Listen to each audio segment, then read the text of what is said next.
वांछन कर्मतौ अकालिक करुणा वरुणालय महाकारुणिक तथागत सम्यक संबुद्ध को नमन करता हूं। मध्य भारत में सामाजिक, सांस्कृतिक और राजनीतिक चिंतन उत्पन्न करने वाले छत्तीसगढ़ के महान संत, मनखे मनखे एक समान का संदेश देने वाले संत शिरोमणि गुरु घासीदास बाबा के विचारों को नमन करता हूं। पूरे विश्व में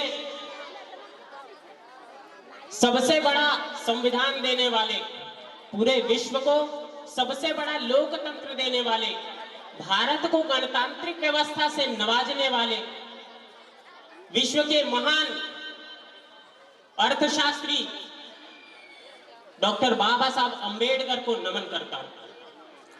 बहुजन समाज में जन्मे सभी संतों, गुरुओं एवं महापुरुषों के विचारों को नमन करता हूं और 1 जनवरी 1818 की लड़ाई में अन्याय के विरुद्ध क्रांति पैदा करने वाले उन 500 वीर महान शूरवीरों का मैं वारसदार अपने पुरखों का अभिवादन करता हूं, उनको नमन करता हूं।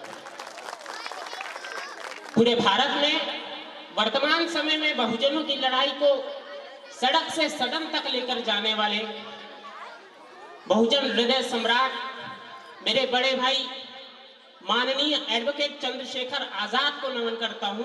इस करुणागिरी की धरती से भीम आर्मी भारत एकता मिशन के तमाम साथियों को जय भीम और प्रथम पंक्ति से लेकर अंतिम पंक्ति तक बैठे बहुजन समाज के तमाम बेटे बेटियां, आप सभी की गरिमामय उपस्थिति को क्रांतिकारी जय भीम करता हूं, जय नीला सलाम करता हूं, जय भीम।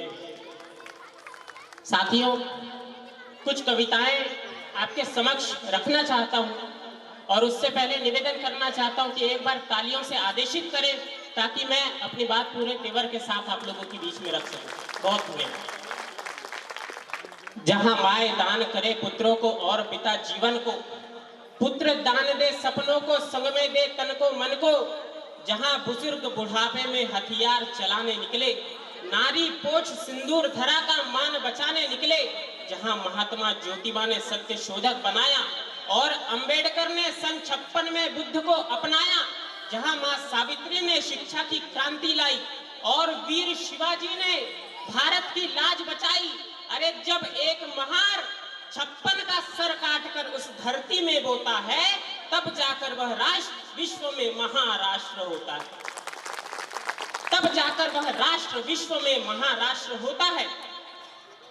महाराष्ट्र भीमा कोरेगांव की उस वीरता बलिदानी धरती को प्रणाम करता हूं, जहां मेरे पुरखों ने एक अविश्वसनीय अद्वितीय इतिहास रचा, जिसकी परिकल्पना कर पाना भी वर्तमान परिप्रेक्ष्य में संभव नहीं है।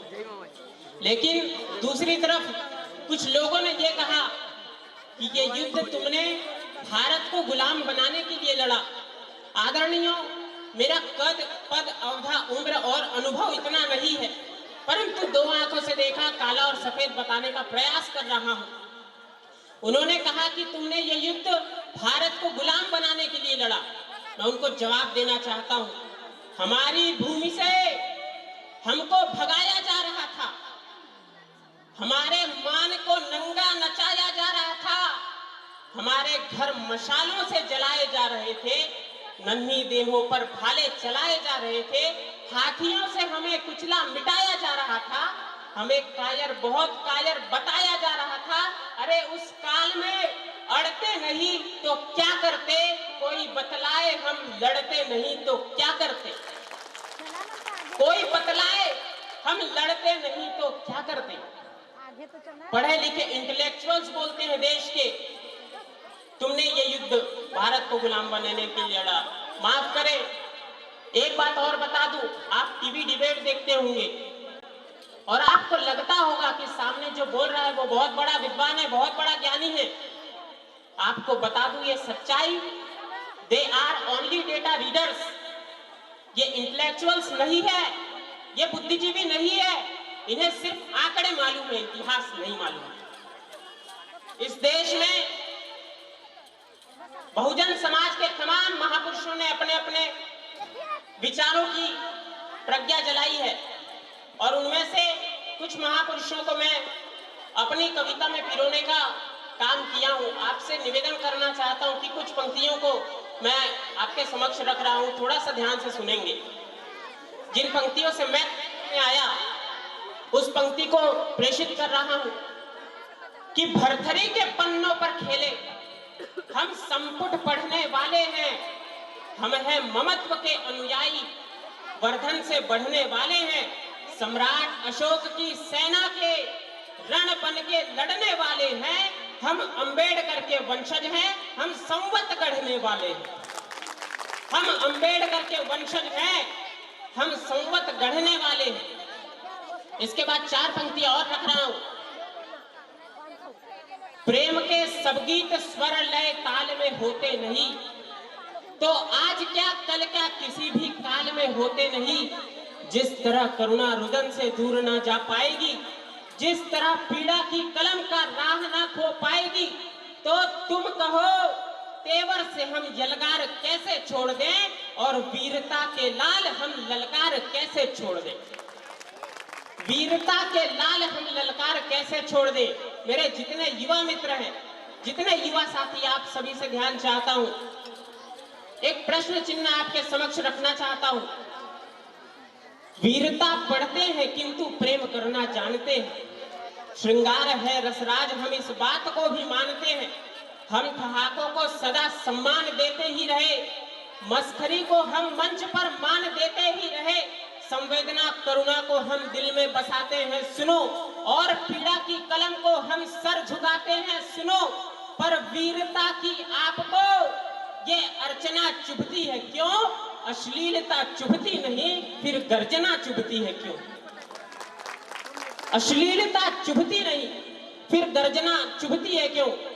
मेरे समक्ष भारतीय राज व्यवस्था के कई बुद्धिजीवी वर्ग लोग बैठे हैं। आपके समक्ष एक छोटी सी प्रश्न की खड़ा करना चाहता हूं मैं।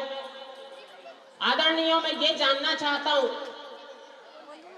धम्म के सुंदर घटों को तोड़ करके कौन आया? धम्म के सुंदर घटों को तोड़ करके कौन आया? भेड़ियों के भाव से गठजोड़ करके कौन आया? हम अधर्मी साधुओं को गालियां देते रहे, पर बेटियों को आश्रमों में छोड़ करके कौन आया?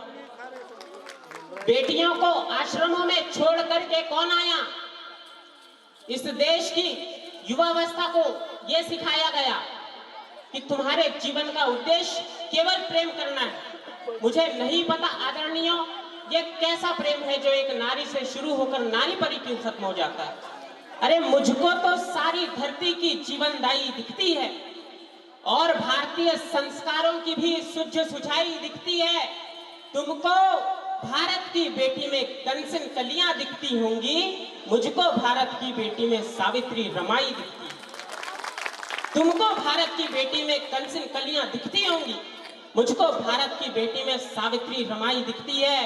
तुम जीवन के उद्गार लिखो, मैं लिखूं हिमालय की चोटी, तुम सामाजिक विस्तार लिखो, मैं लिखूं कश्मीरों की घाटी, तुम इस वसुधा को स्वर्ग लिखो, मैं लिखूं हमीदों की माटी, तुम प्रेस की चूड़ी बिंदिया कानों के कुंडल लिख देना, तुम अधरों की मुस्कान और सारा मुखमंडल लिख देना। तेरे सुकंठ के गीत सदा गंगा जल जैसे पावन हो, पर मेरे कंठ से मेरी मां रमाई का आवाहन, मेरे कंठ से मेरी मां रमाई का आवाहन हो, क्योंकि वो गौरव जो केवल बहुजनों के पास है, जिसमें एक मां ने अपने नवजात शिशु को परवेदी पर चढ़ा दिया, ये ठीक वैसे ही है जैसे कोई अपने ही नाखूनों से अपनी छाती को चीर कर अलग कर दे। क्यों मां रमा को त्याग की मूरत कहा जाता है? इस पर आपकी सबसे ज्यादा चेतना मांगता हूं। क्यों मां रमा को त्याग की मूरत कहा जाता है? एक कल्पना आपके समक्ष रख रहा हूं, सुने आदरणीयों। मैंने कहा माई पुत्र से नहीं था मोह तुझे, बोली मेरा पुत्र मोह तो कभी घटा नहीं।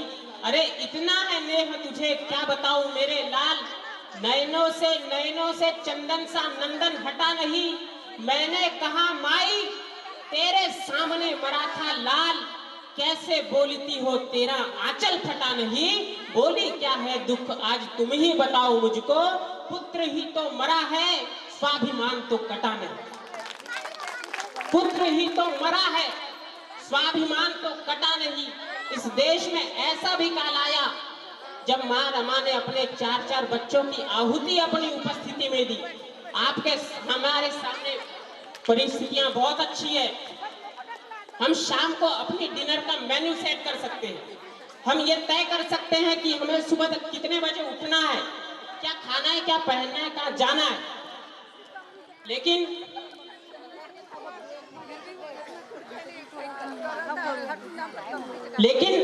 हम लोगों ने एक दिन भी अपने समाज की लड़ाई लड़ना उचित नहीं समझा। आदरणीयों, मैं अपनी 4 अंतिम पंक्तियां रखकर अपना स्थान लेना चाहता हूं।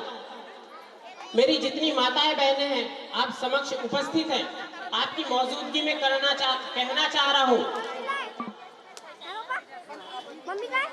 मैं थोड़ा सा बिचक रहा हूं, एक बार आप तालियों से आदेशित करें, फिर से पुनः स्टार्ट करूंगा।